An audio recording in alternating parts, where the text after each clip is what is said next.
Welcome to Electric Evolution with Liz Allan. This podcast is about the journey to a more sustainable future in order for us to be able to do our bit to achieve net zero. I'll be discussing a variety of topics with experts in their field in order to educate and increase our knowledge of clean energy, electric vehicles and the electric vehicle infrastructure.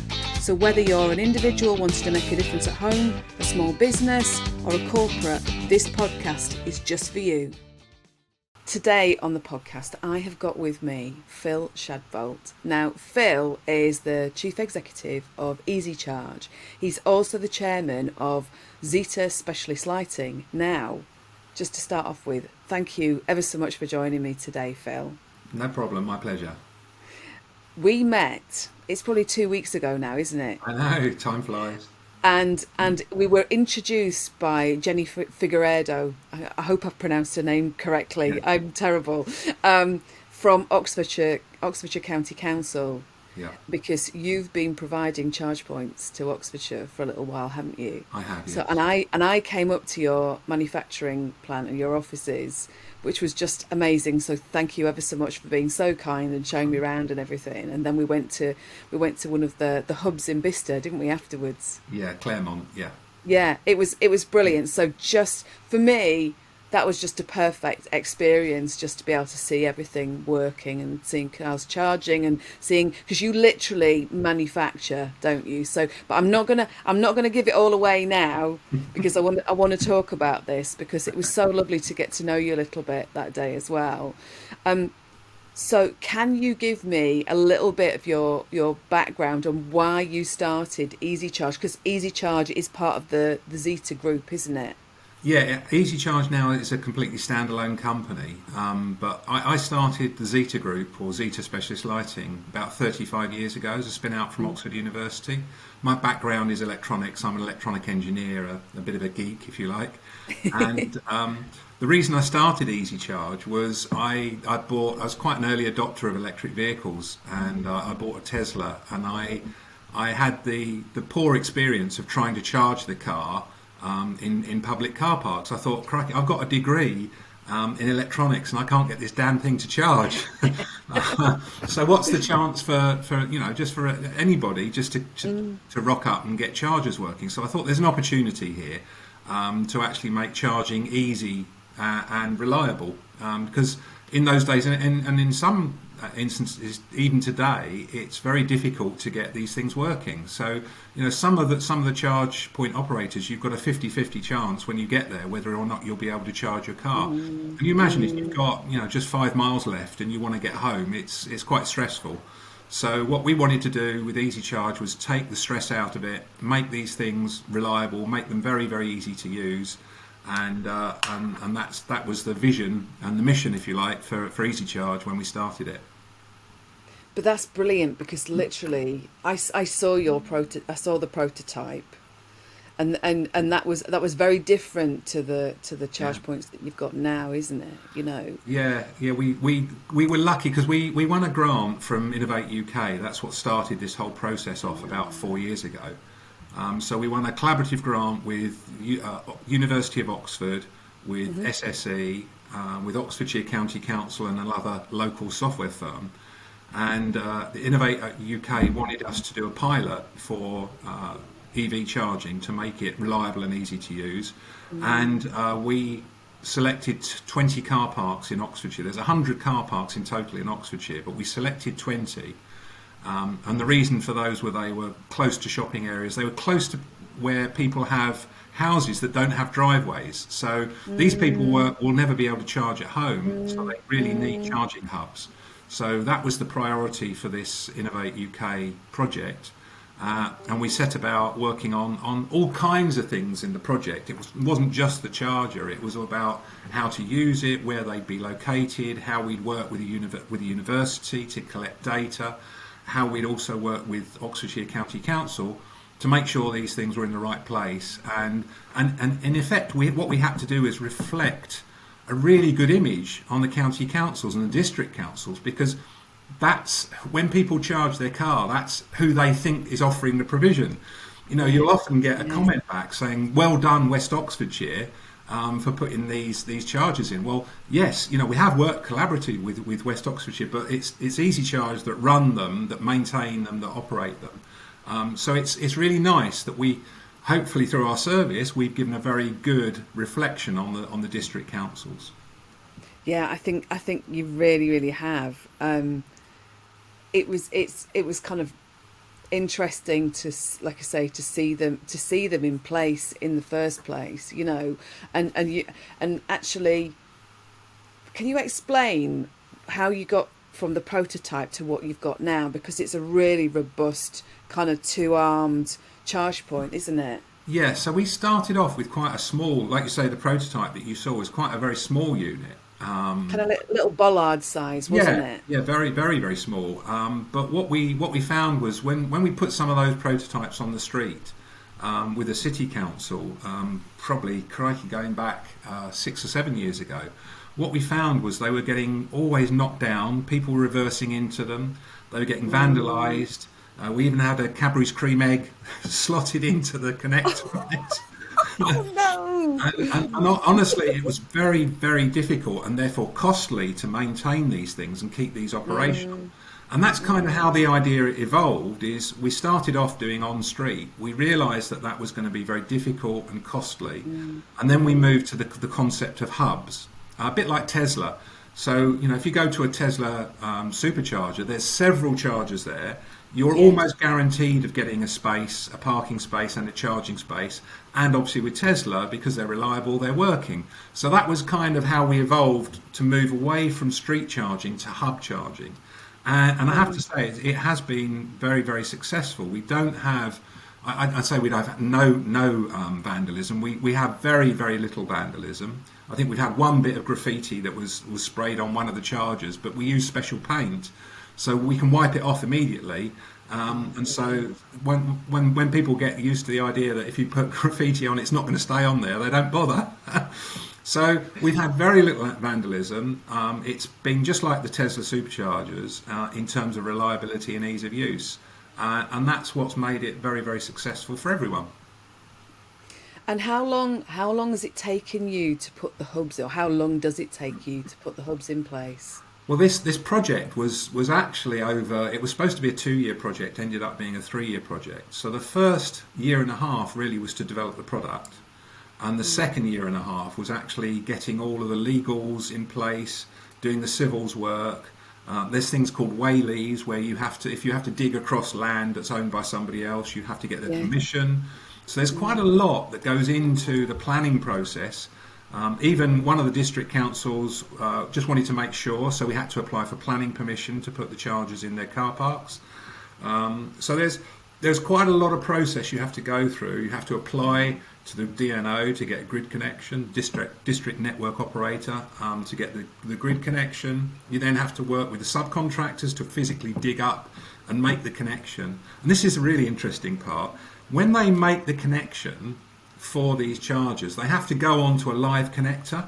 They actually do it while the connection is live. Can you believe that? Oh my God. Yeah. Well, that's a bit dangerous, isn't it? I know, it wouldn't catch me doing that. But they have a team of experts that do this all the time. They dig up, they find the connector, they dig it out, they separate it, they make the connection onto that live connection, and then that feeds into our chargers.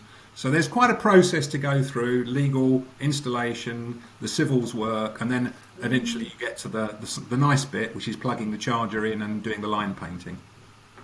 And what kind of reception have you had from the people? I mean, obviously, I know you're saying residents think that they just kind of go, oh, well done, Oxfordshire County Council, or well done, Oxfordshire City Council. But what kind of feedback have they been getting?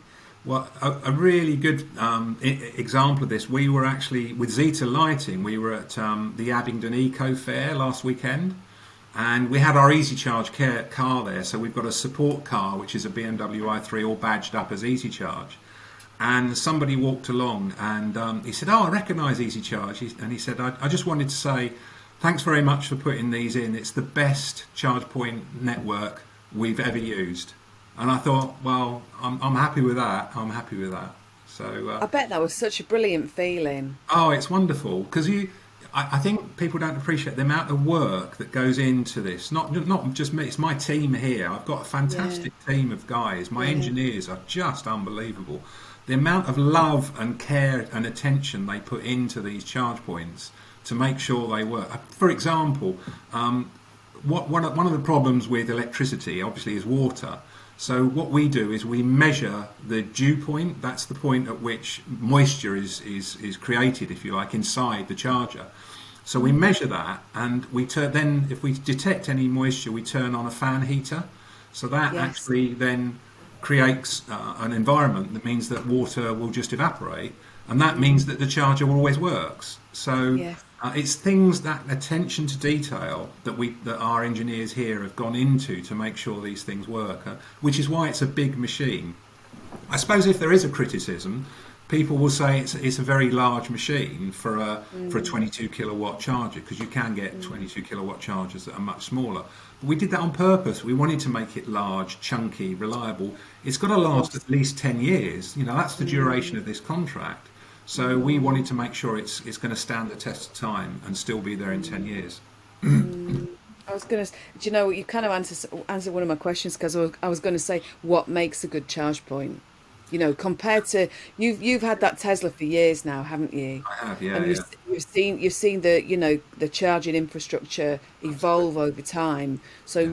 So would you say that what are you, how are you different to some of the other charge point operators? It's actually really, really difficult to get a charge point system, the whole system operational, and to keep it running. It's actually very, very difficult. If you think about a petrol pump, a petrol pump is just really a pump. That's all it is, and it's got a dial on it that shows you how much petrol you're delivering, or diesel. A charge point is completely different. You've got the option for tethered leads, you've got the sockets, you've got 7 kilowatts, 11 kilowatts, 22 kilowatts, you've got AC, you've got DC. You've got all these points of failure that couldn't, one point of failure goes down, and that means the charge point doesn't work. So like I was saying earlier, moisture, you get moisture inside a charge point, it will trip and the charge point won't work. You've got communications. You've got to communicate not only to the bank to get the details off of people's debit cards so that you can charge them properly. That's all got to happen seamlessly. But also you've got to communicate with the back end software, which is how we monitor and how we control all of the charge points. So there's a whole load of points of failure that can happen in a charge point network. And you've got to make sure that you've got all of those little tiny points very well engineered and very well covered off. And that's really what the funding from Innovate UK allowed us to do. It gave us the time, it allowed us to step back, it allowed us to really engineer this product as reliably as possible. That's it's brilliant. The Innovate UK was an absolutely perfect project for us to actually develop these charge points. So if I can ask you then, how is it working with a council? Because obviously a council they have to obtain their funding from somewhere, don't they? Yes. And I know it's a bit of a slow process with them, but it seems to me that Oxfordshire are a little bit kind of further ahead of the curve than some of the other local authorities. Yeah. What was it like working with them, and kind of why are they kind of further ahead of the curve, do you think? I think to be honest, we were very, very lucky with Oxfordshire. They are very, very forward thinking. They have a group, a special group within Oxfordshire Council called the iHub. And the iHub have a team of people that are dedicated to looking to innovation, to looking to new ideas and new things. So this was set up a long, long time ago by a very, very insightful leader there. And basically because of that, they've got a team of people that are already there thinking about all these things. They've got there's a chap called Paul Gambrell and obviously Jenny that you met, who are so on it in terms of what the technology is, in terms of how to deliver these things. They are just such a very well-educated, very knowledgeable team of people that know what's happening in the market. They've got their eyes and ears all over the place. And and it's just a pleasure to deal with, because they not only have they got the knowledge and the experience, but they've also got the desire to deliver, and that's something that's sometimes missing. You know, their drive to have a council employee, if you like, that's got the drive to actually make sure that these systems work. And I think, you know, I've no hesitation in saying if it wasn't for the team in Oxfordshire County Council, then this project wouldn't have been successful. So, you know, they have been absolutely superb to work with, and a great team of people. They do. I mean, like I say, I only know Jenny, and I've interviewed Jenny on this previously, but her enthusiasm is just, you know, it makes such a difference, doesn't it? Absolutely, you know? You won't get a more enthusiastic she's just been inspirational to work with. Yeah. So if you, from a charge point operator point of view, if you had some advice to give to a local authority who was kind of quite a lot further back on their journey compared to Oxfordshire, what would you suggest? What would your kind of suggestion be for what they need to do to kind of be as successful as Oxfordshire? Yeah, I think it's essential that they talk to other local authorities, like Oxfordshire County Council. Find out what have been the pain points, what have been the difficulties, what have been the areas where there's been some mistakes and some learnings. Because, you know, like I said earlier, our learnings in the early days was that on-street charging, although it's necessary in a lot of areas because you haven't got any other option, but you know, they're not necessarily going to be the best option going forwards. So I would definitely advise seeking out other local authorities, talk to several charge point operators and talk to them about their experience and what they've delivered and what the challenges have been. I think talk to as many people as possible. There's also there's a strategy document that's available online. Oxford City Council and Oxfordshire County Council developed their own EV strategy, and as far as I'm aware, if you Google these, you can just download them and adopt them or change them to suit. You know, I don't think either the city or the county would mind you as a local authority taking these and adopting these and making them suit your particular area.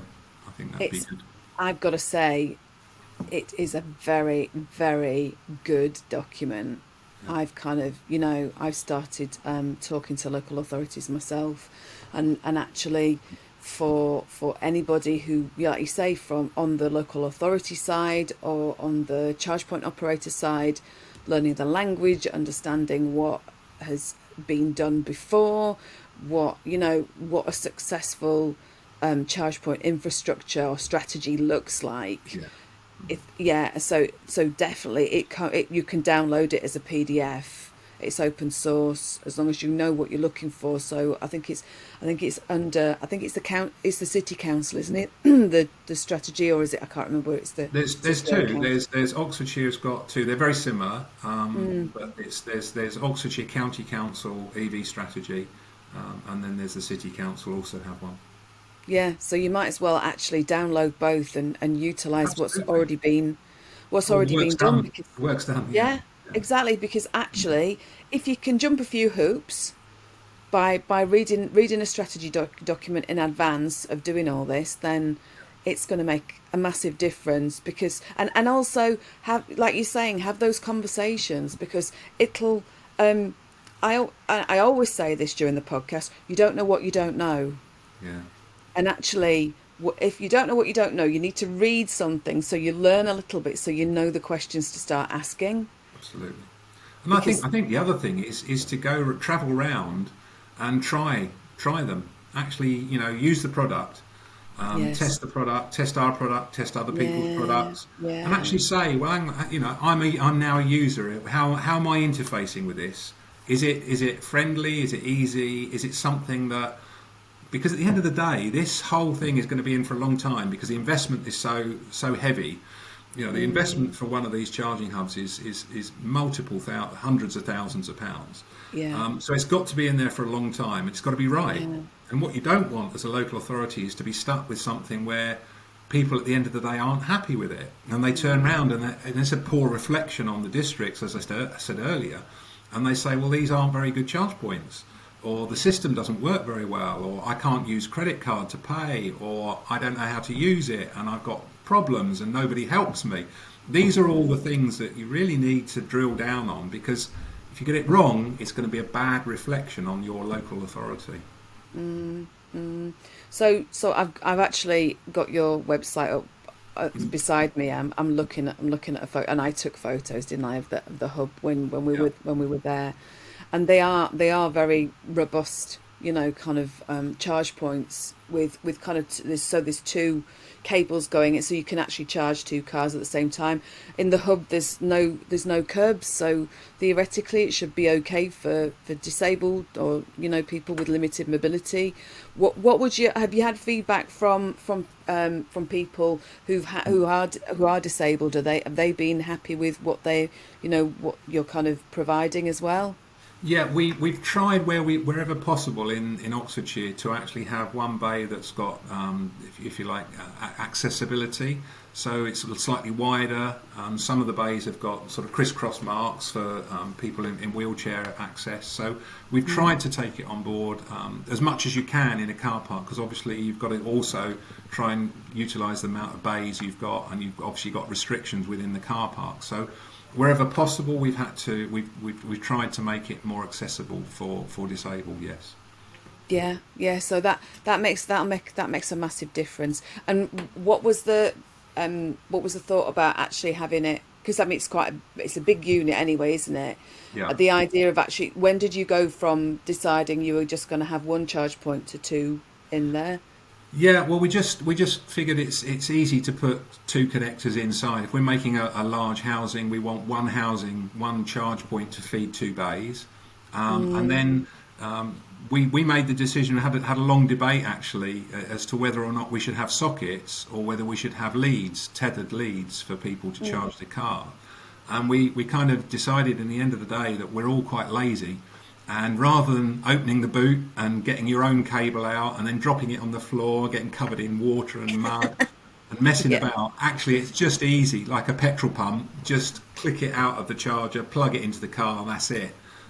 So we've done that, but also for accessibility, every single hub has got one charger which people can use their own charge point plug on if they want to. So like the early Nissan Leaf had a Type 1 connector, and our connectors are Type 2, which most new cars now are all Type 2, but there are some cars out there with Type 1. So we've catered for that by having one machine in every car park hub has got sockets on it, so it's accessible for everyone. Is the Type 1, is that called CHAdeMO? No, CHAdeMO is a rapid. Type 1 is still an AC connector. I'm still learning. So am I.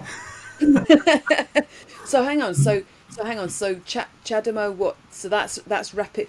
Oh, you're gonna have to explain this. Come on, tell me. So basically, you've got an AC charger, which will go up to 22 kilowatts in power. Yes. That'll charge a car at about 65 miles in 1 hour. Right.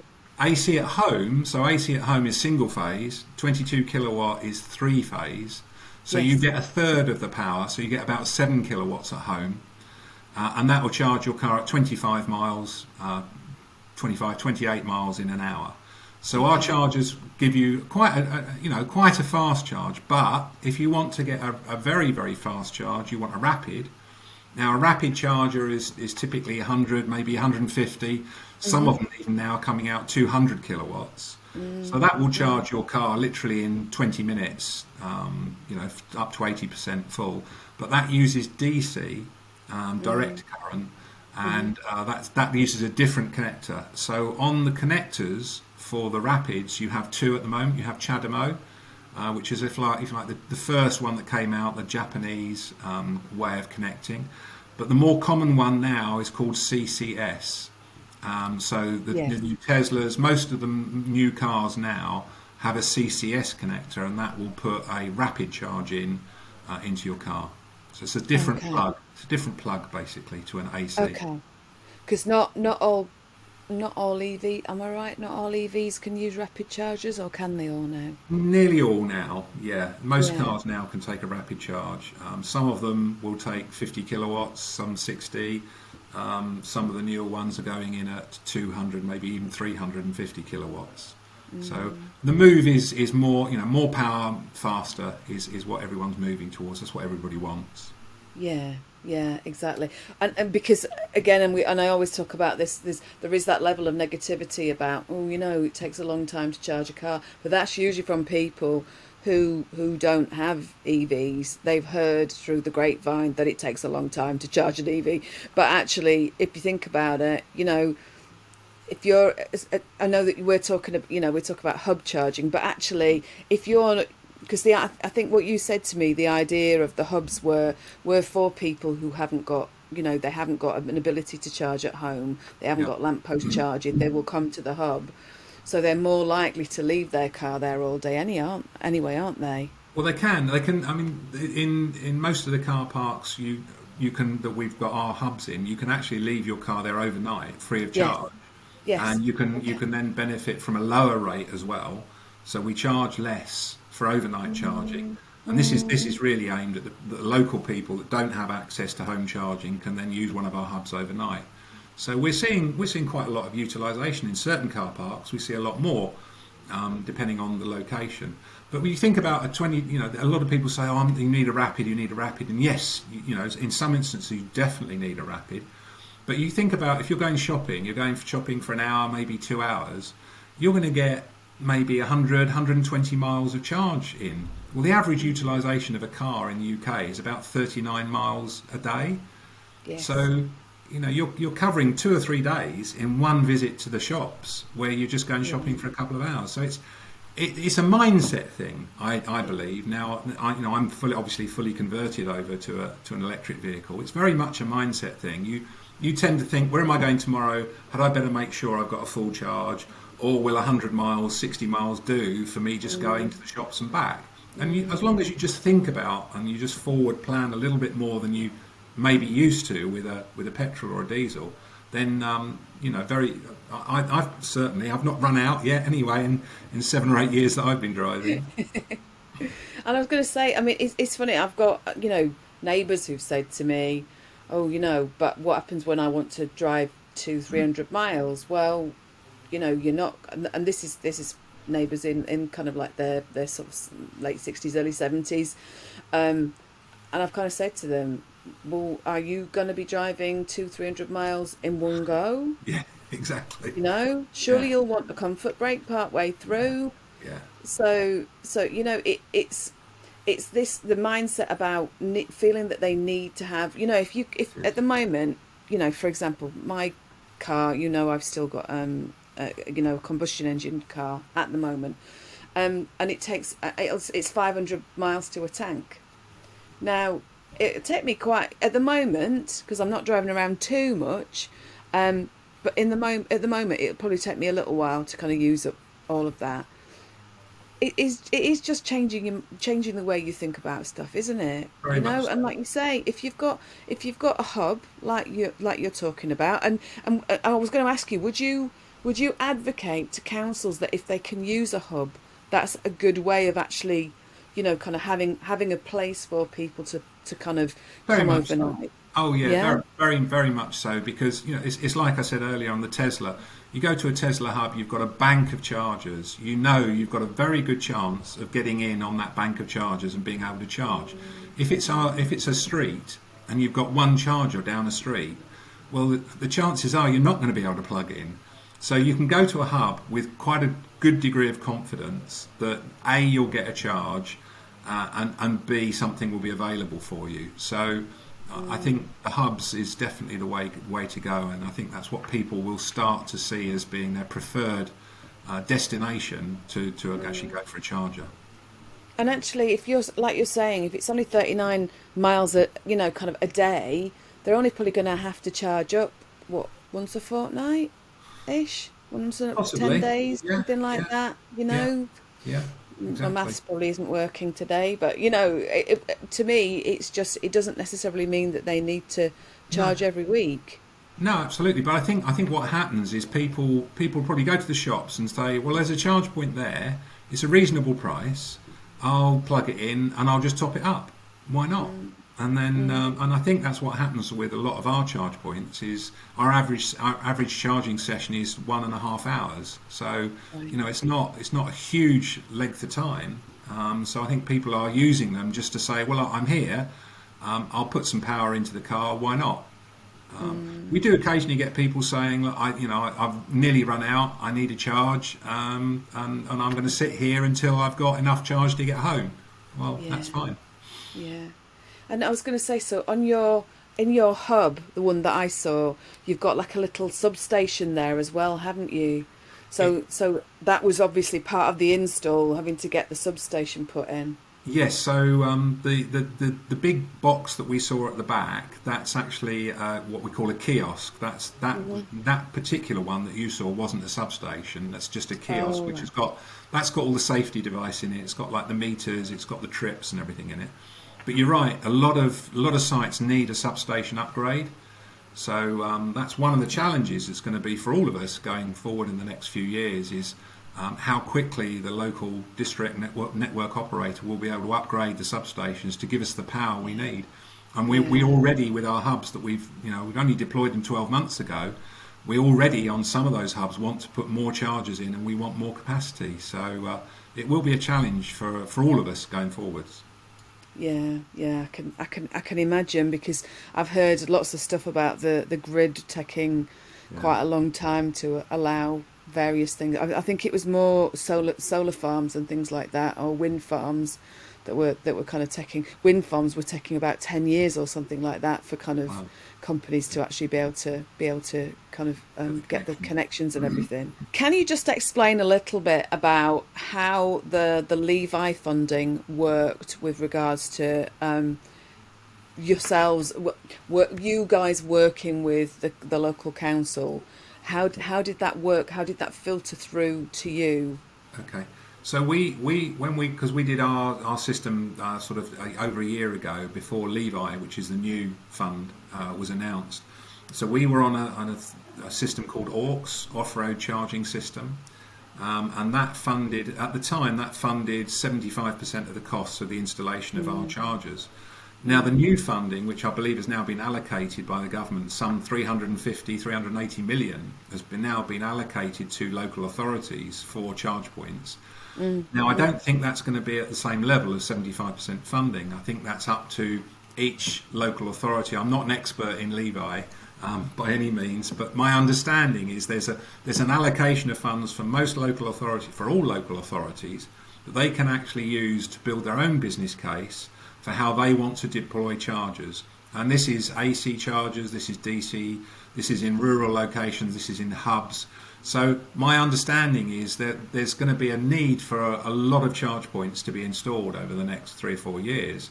Yeah. And the local authorities are going to work themselves into a business case that will be accepted by Levi people, and they'll then be able to allocate the funding.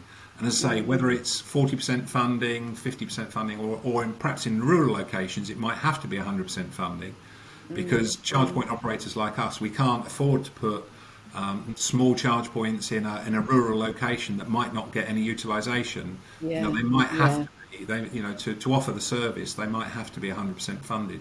Now, my understanding is Levi offers the local authorities the ability to flex and to develop their own business case for what they want to deploy. Okay. Another question I wanted to talk to you about was regarding the data that your charge points can provide to the local councils, because you showed me the dashboard, didn't you? Yeah. What does it give? What does it provide the councils with?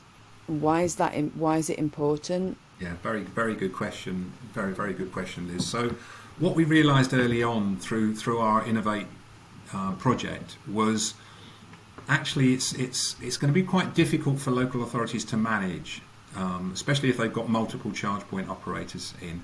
So we developed a unique product called a dashboard, and this gives local authorities the ability on a website to see exactly what's happening in their whole suite of chargers. So it doesn't necessarily just have to be our chargers, it can be anybody's chargers can log into this system. But for example, it will give you car park by car park, which one is being used when. So you can see utilisation data, whether they're using it at 9 o'clock or whether they're using it at 5 o'clock. It will tell you how many kilowatt hours is being delivered. And also it will show you the trend over the last month, 6 months or a year, of the trend of utilisation. So you can plan as a local authority what your next steps will be, having that data available, so that will help you to then analyse and see what's going on. And the other thing we've now added to our dashboard is a key performance indicator. So you'll see that the local authority will see straight away, if any chargers are going offline, you'll see it straight away. And that will be backed up with a ticket which will show whether the engineer's going on site, what the plans are to get the charger back up and running. So all of this data and this visibility now we're offering to local authorities so they can manage and see. They don't have to wait for a monthly report or a PowerPoint presentation. This is all live data they can access. They can even take a feed from our dashboard and put it onto their website to show how many kilowatts are being delivered, or even how many kilograms of CO2 are being removed. So all of that information we're sharing live with our local authority partners. That's brilliant. And that in itself is you guys providing a really good customer service to the local councils, isn't it? Absolutely. And that these days we all take for granted a very good customer service. And that's what this now has to be, because people are quite scared of using charge points for the first time. You know, we get people just ringing up saying on the helpline, just saying, look, I've never used one before, can you just talk me through? And you know, that people are really quite scared of how this is all going to work, and they expect it to work, and they expect somebody to answer the phone at any time during the night or day. I know there's this comfort that people need, especially in the early days. It's interesting because we found with our helpline particularly, we found that we got quite a lot of calls in the early 3-4 months, and actually the calls now are really tailing off. So as people get used to the chargers, they get to trust them and use them more often. All of a sudden now, we only last weekend, I think we got one phone call on the helpline, whereas we used to get probably 5 to 7 a day. So it's quite interesting to see, actually. And I was going to say, so we were talking about this when I saw you, didn't we? We talked about the fact that you'd had some phone calls about people not being able to get the cable back out. But what they didn't realise was, and I kind of likened this to using when I fill up with petrol, I can't open my petrol cap unless the car's open.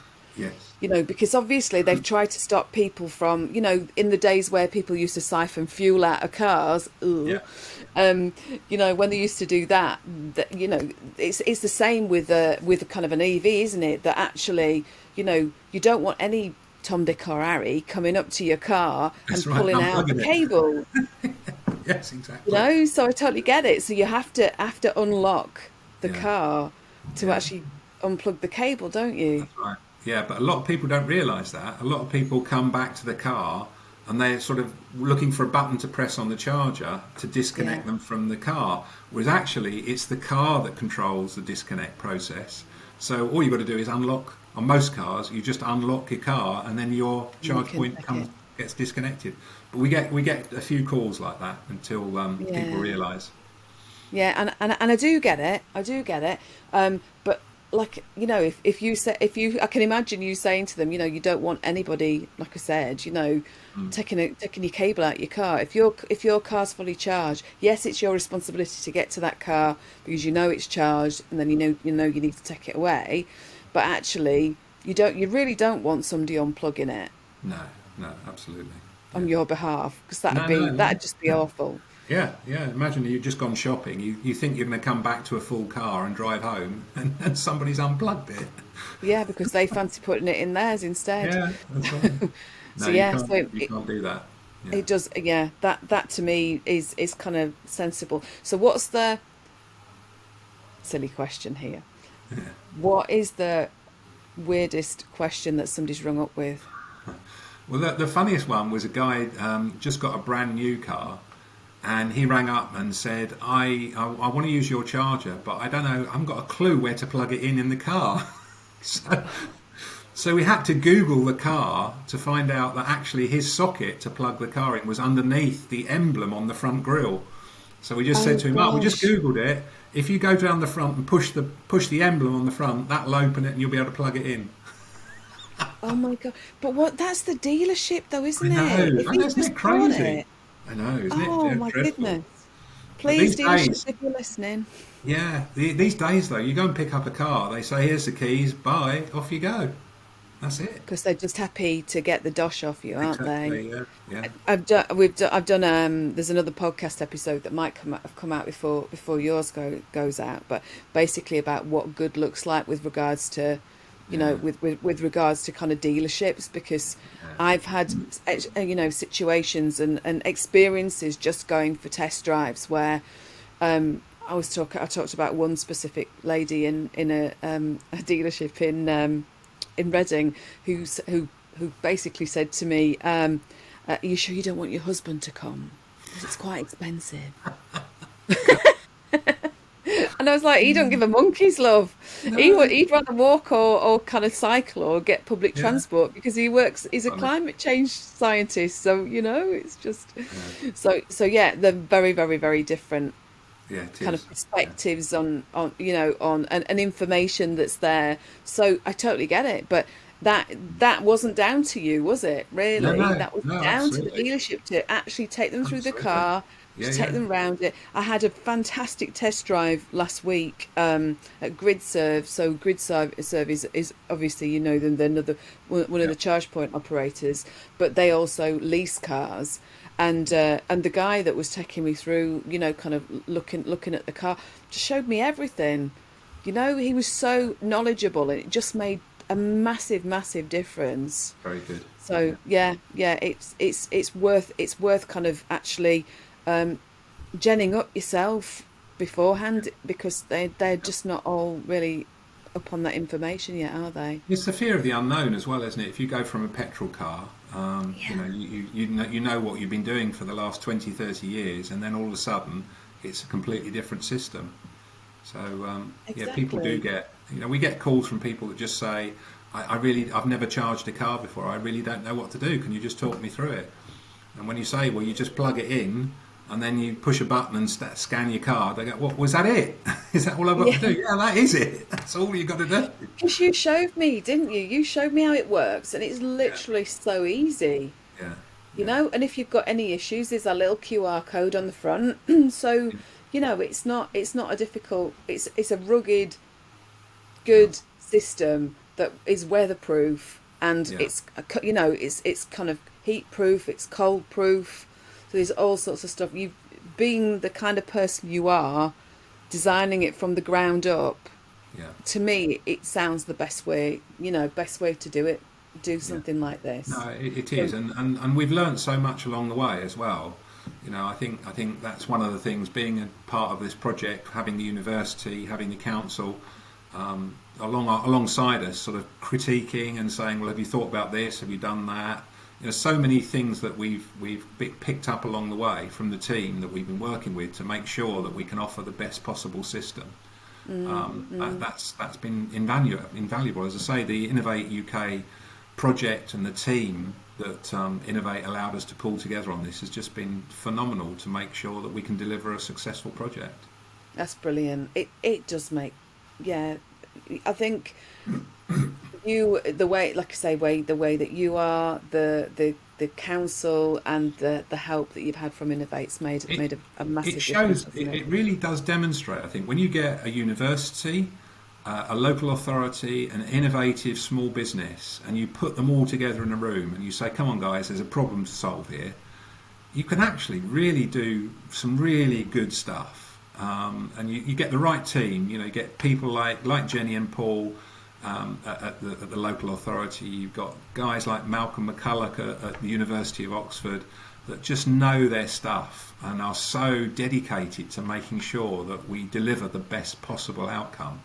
And that's what drives these things through. So it's it's been a privilege to be part of it and see the whole thing come to life and actually work. So it's a lovely project.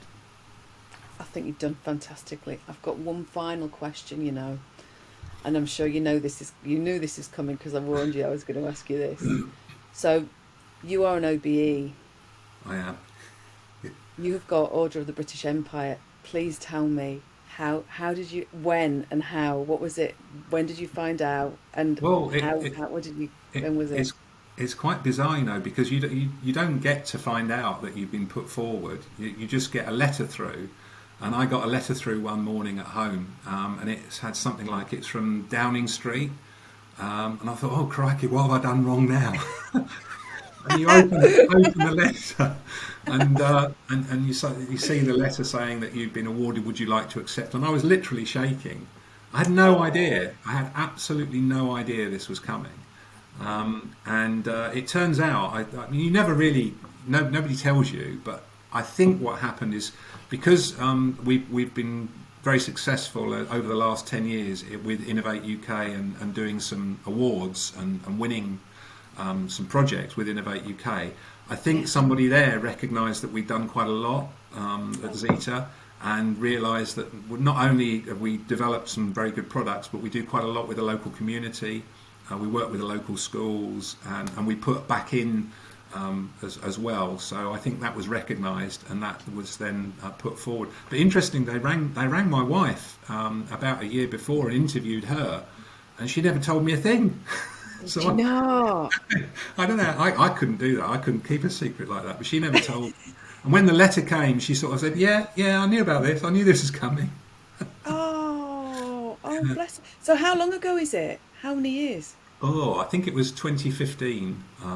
Fantastic. Yeah. I mean, that's just amazing. I just it's thought lovely.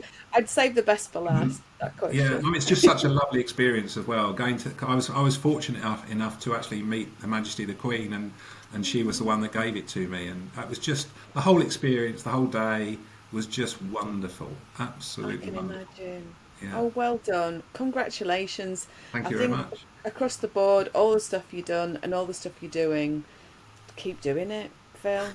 Thanks very much. Just got to keep doing it. You're doing It's a my great passion. job. I love it. I love it. Yeah. So if there are any local authorities that want to contact you who are interested in talking to you, shall I just because I'm going to add Easy Charge's website into the show notes anyway. Where would you like them to contact you, or who's the specific person they need to contact? Yeah, no, contact me on LinkedIn is probably the easiest way. It's easy to find me on LinkedIn. I'm generally posting once a week on that. So have a look on there, or have a look on the website. I think there's a contact form on the website. So just get in touch and be pleased to help. So the website is ez-charge.co.uk. That's it, yeah. But yeah, listen, Phil, it's been an absolute pleasure talking to you again. And I've to you, really Liz. enjoyed it. Thank Yeah, me you too. ever so much for your time, and I hope everybody problem. else enjoys watching or listening to you. But yeah, keep doing what you're doing. Thanks. So, thank you ever so much for joining me. No problem. And Enjoy. to everybody else, I'm going to say, see you next time. Goodbye. You've been watching Electric Evolution with Liz Allan. Don't forget to subscribe and click on the bell icon, and you'll receive all of our weekly videos. Thanks for watching. See you soon. Bye.